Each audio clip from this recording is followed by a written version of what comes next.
Welcome fright fans to Tales from the Cryptkeeper. I'm Nigel Watson, conjuring classic horror stories from beyond the grave through chilling audiobook narrations. So join me as we open the creaking lid to terrifying tales unearthed from the shadows.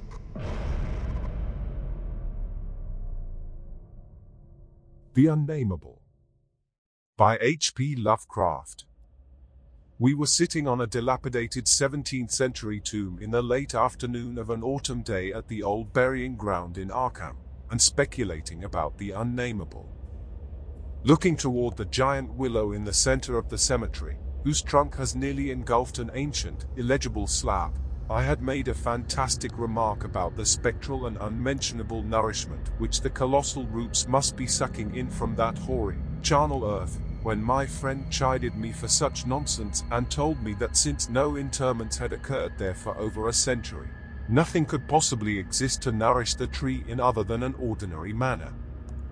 Besides, he added, my constant talk about unnamable and unmentionable things was a very puerile device, quite in keeping with my lowly standing as an author.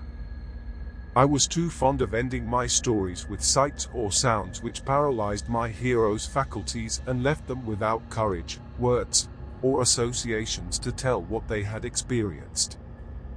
We know things, he said, only through our five senses or our religious intuitions, wherefore it is quite impossible to refer to any object or spectacle which cannot be clearly depicted by the solid definitions of fact or the correct doctrines of theology, preferably those of the Congregationalists, with whatever modifications tradition and Sir Arthur Conan Doyle may supply.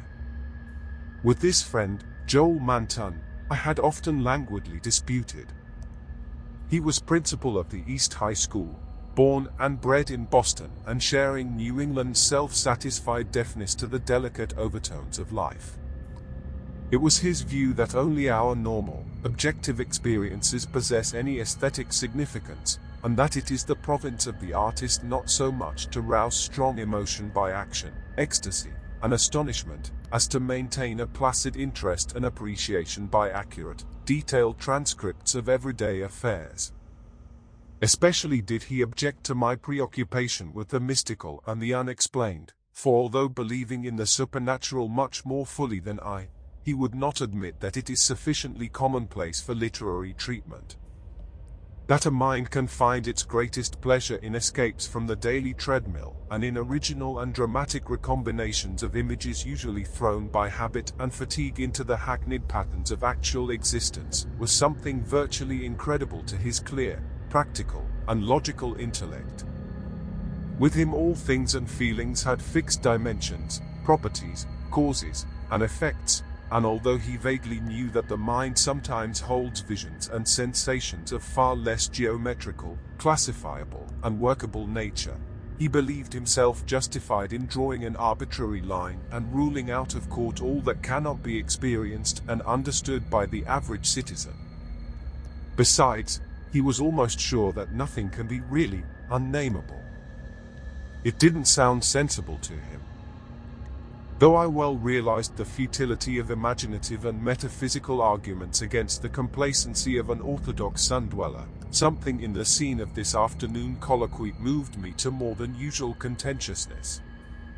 The crumbling slate slabs, the patriarchal trees, and the centuried gambrel roofs of the witch-haunted old town that stretched around, all combined to rouse my spirit in defense of my work, and I was soon carrying my thrusts into the enemy's own country. It was not, indeed, difficult to begin a counterattack, for I knew that Joel Manton actually half clung to many old wives' superstitions which sophisticated people had long outgrown, beliefs in the appearance of dying persons at distant places, and in the impressions left by old faces on the windows through which they had gazed all their lives. To credit these whisperings of rural grandmothers, I now insisted, argued a faith in the existence of spectral substances on the earth apart from and subsequent to their material counterparts. It argued a capability of believing in phenomena beyond all normal notions, for if a dead man can transmit his visible or tangible image half across the world, or down the stretch of the centuries, How can it be absurd to suppose that deserted houses are full of queer sentient things, or that old graveyards teem with the terrible, unbodied intelligence of generations? And since spirit, in order to cause all the manifestations attributed to it, cannot be limited by any of the laws of matter, why is it extravagant to imagine psychically living dead things in shapes, or absences of shapes, which must for human spectators be utterly and appallingly unnamable? Common sense, in reflecting on these subjects, I assured my friend with some warmth, is merely a stupid absence of imagination and mental flexibility. Twilight had now approached, but neither of us felt any wish to cease speaking. Manton seemed unimpressed by my arguments, and eager to refute them, having that confidence in his own opinions which had doubtless caused his success as a teacher, whilst I was too sure of my ground to fear defeat. The dusk fell, and lights faintly gleamed in some of the distant windows, but we did not move. Our seat on the tomb was very comfortable, and I knew that my prosaic friend would not mind the cavernous rift in the ancient, root-disturbed brickwork close behind us, or the utter blackness of the spot brought by the intervention of a tottering, deserted 17th-century house between us and the nearest lighted road. There in the dark, upon that riven tomb by the deserted house, we talked on about the unnamable, and after my friend had finished his scoffing I told him of the awful evidence behind the story at which he had scoffed the most. My tale had been called The Attic Window, and appeared in the January 1922 issue of Whispers. In a good many places, especially the South and the Pacific coast, they took the magazines off the stands at the complaints of silly milksops, but New England didn't get the thrill and merely shrugged its shoulders at my extravagance. The thing, it was averred, was biologically impossible to start with, merely another of those crazy country mutterings which Cotton Mather had been gullible enough to dump into his chaotic Magnalia Christi Americana, and so poorly authenticated that even he had not ventured to name the locality where the horror occurred. And as to the way I amplified the bare jotting of the old mystic, that was quite impossible and characteristic of a flighty and notional scribbler. Mather had indeed told of the thing as being born, but nobody but a cheap sensationalist would think of having it grow up, look into people's windows at night, and be hidden in the attic of a house, in flesh and in spirit, till someone saw it at the window centuries later and couldn't describe what it was that turned his hair grey. All this was flagrant trashiness, and my friend Manton was not slow to insist on that fact. Then I told him what I had found in an old diary kept between 1706 and 1723, unearthed among family papers not a mile from where we were sitting, that, and the certain reality of the scars on my ancestor's chest and back which the diary described. I told him, too, of the fears of others in that region, and how they were whispered down for generations, and how no mythical madness came to the boy who in 1793 entered an abandoned house to examine certain traces suspected to be there. It had been an eldritch thing, no wonder sensitive students shudder at the Puritan age in Massachusetts. So little is known of what went on beneath the surface, so little, yet such a ghastly festering as it bubbles up putrescently in occasional ghoulish glimpses. The witchcraft terror is a horrible ray of light on what was stewing in men's crushed brains, but even that is a trifle. There was no beauty, no freedom, we can see that from the architectural and household remains, and the poisonous sermons of the cramped divines. And inside that rusted iron straitjacket lurked gibbering hideousness, perversion, and diabolism. Here, truly, was the apotheosis of the unnamable. Cotton Mather, in that demoniac sixth book which no one should read after dark, minced no words as he flung forth his anathema. Stern as a Jewish prophet, and laconically unamazed as none since his day could be, he told of the beast that had brought forth what was more than beast but less than man, the thing with the blemished eye, and of the screaming drunken wretch that they hanged for having such an eye. This much he baldly told, yet without a hint of what came after. Perhaps he did not know, or perhaps he knew and did not dare to tell. Others knew, but did not dare to tell. There is no public hint of why they whispered about the lock on the door to the attic stairs in the house of a childless, broken, embittered old man who had put up a blank slate slab by an avoided grave, although one may trace enough evasive legends to curdle the thinnest blood. It is all in that ancestral diary I found, all the hushed innuendos and furtive tales of things with a blemished eye seen at windows in the night or in deserted meadows near the woods. Something had caught my ancestor on a dark valley road, leaving him with marks of horns on his chest and of ape-like claws on his back, and when they looked for prints in the trampled dust they found the mixed marks of split hooves and vaguely anthropoid paws. Once a post-rider said he saw an old man chasing and calling to a frightful loping, nameless thing on Meadow Hill in the thinly moonlit hours before dawn, and many believed him. Certainly, there was strange talk one night in 1710 when the childless, broken old man was buried in the crypt behind his own house in sight of the blank slate slab. They never unlocked that attic door, but left the whole house as it was, dreaded and deserted. When noises came from it, they whispered and shivered, and hoped that the lock on that attic door was strong. Then they stopped hoping when the horror occurred at the parsonage, leaving not a soul alive or in one piece. With the years the legends take on a spectral character. I suppose the thing, if it was a living thing, must have died. The memory had lingered hideously, all the more hideous because it was so secret. During this narration my friend Manton had become very silent, and I saw that my words had impressed him. He did not laugh as I paused, but asked quite seriously about the boy who went mad in 1793, and who had presumably been the hero of my fiction. I told him why the boy had gone to that shunned, deserted house, and remarked that he ought to be interested, since he believed that windows retained latent images of those who had sat at them. The boy had gone to look at the windows of that horrible attic, because of tales of things seen behind them, and had come back screaming maniacally. Manton remained thoughtful as I said this, but gradually reverted to his analytical mood. He granted for the sake of argument that some unnatural monster had really existed, but reminded me that even the most morbid perversion of nature need not be unnameable or scientifically indescribable. I admired his clearness and persistence, and added some further revelations I had collected among the old people. Those later spectral legends, I made plain, related to monstrous apparitions more frightful than anything organic could be, apparitions of gigantic bestial forms sometimes visible and sometimes only tangible, which floated about on moonless nights and haunted the old house, the crypt behind it, and the grave where a sapling had sprouted beside an illegible slab.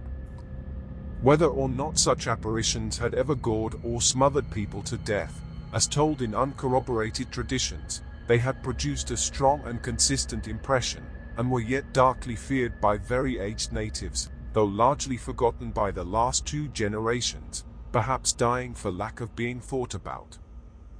Moreover, so far as aesthetic theory was involved, if the psychic emanations of human creatures be grotesque distortions, what coherent representation could express or portray so gibbous and infamous a nebulosity as the spectre of a malign, chaotic perversion, itself a morbid blasphemy against nature? Molded by the dead brain of a hybrid nightmare, would not such a vaporous terror constitute in all loathsome truth the exquisitely, the shriekingly unnameable? The hour must now have grown very late. A singularly noiseless bat brushed by me, and I believe it touched Manton also, for although I could not see him I felt him raise his arm. Presently he spoke. "But is that house with the attic window still standing and deserted?" "Yes," I answered. "I have seen it." "And did you find anything there, in the attic or anywhere else?" "There were some bones up under the eaves." "They may have been what that boy saw. If he was sensitive he wouldn't have needed anything in the window glass to unhinge him. If they all came from the same object it must have been an hysterical, delirious monstrosity." It would have been blasphemous to leave such bones in the world, so I went back with a sack and took them to the tomb behind the house. There was an opening where I could dump them in. Don't think I was a fool, you ought to have seen that skull. It had 4-inch horns, but a face and jaw something like yours and mine. At last I could feel a real shiver run through Manton, who had moved very near. But his curiosity was undeterred. And what about the window panes? They were all gone. One window had lost its entire frame, and in the other there was not a trace of glass in the little diamond apertures. They were that kind, the old lattice windows that went out of use before 1700. I don't believe they've had any glass for 100 years or more. Maybe the boy broke them if he got that far, the legend doesn't say. Manton was reflecting again. I'd like to see that house, Carter. Where is it? Glass or no glass, I must explore it a little. And the tomb where you put those bones, and the other grave without an inscription, the whole thing must be a bit terrible. You did see it, until it got dark. My friend was more wrought upon than I had suspected, for at this touch of harmless theatricalism he started neurotically away from me and actually cried out with a sort of gulping gasp which released a strain of previous repression. It was an odd cry, and all the more terrible because it was answered. For as it was still echoing, I heard a creaking sound through the pitchy blackness, and knew that a lattice window was opening in that accursed old house beside us. And because all the other frames were long since fallen, I knew that it was the grisly glassless frame of that demoniac attic window. Then came a noxious rush of noisome, frigid air from that same dreaded direction, followed by a piercing shriek just beside me on that shocking rifted tomb of man and monster. In another instant I was knocked from my gruesome bench by the devilish threshing of some unseen entity of titanic size but undetermined nature, knocked sprawling on the root-clutched mold of that abhorrent graveyard, while from the tomb came such a stifled uproar of gasping and whirring that my fancy peopled the rayless gloom with Miltonic legions of the misshapen damned. There was a vortex of withering, ice-cold wind, and then the rattle of loose bricks and plaster, but I had mercifully fainted before I could learn what it meant. Manton, though smaller than I, is more resilient, for we opened our eyes at almost the same instant, despite his greater injuries. Our couches were side by side, and we knew in a few seconds that we were in St. Mary's Hospital. Attendants were grouped about intense curiosity, eager to aid our memory by telling us how we came there, and we soon heard of the farmer who had found us at noon in a lonely field beyond Meadow Hill, a mile from the old burying ground, on a spot where an ancient slaughterhouse is reputed to have stood. Manton had 2 malignant wounds in the chest, and some less severe cuts or gougings in the back. I was not so seriously hurt, but was covered with welts and contusions of the most bewildering character, including the print of a split hoof. It was plain that Manton knew more than I, but he told nothing to the puzzled and interested physicians till he had learned what our injuries were. Then he said we were the victims of a vicious bull, though the animal was a difficult thing to place an account for. After the doctors and nurses had left, I whispered an awestruck question. Good God, Manton, but what was it? Those scars, was it like that? And I was too dazed to exult when he whispered back a thing I had half expected. No, it wasn't that way at all. It was everywhere, a gelatin, a slime, yet it had shapes, 1,000 shapes of horror beyond all memory. There were eyes, and a blemish. It was the pit, the maelstrom, the ultimate abomination. Carter, it was the Unnamable.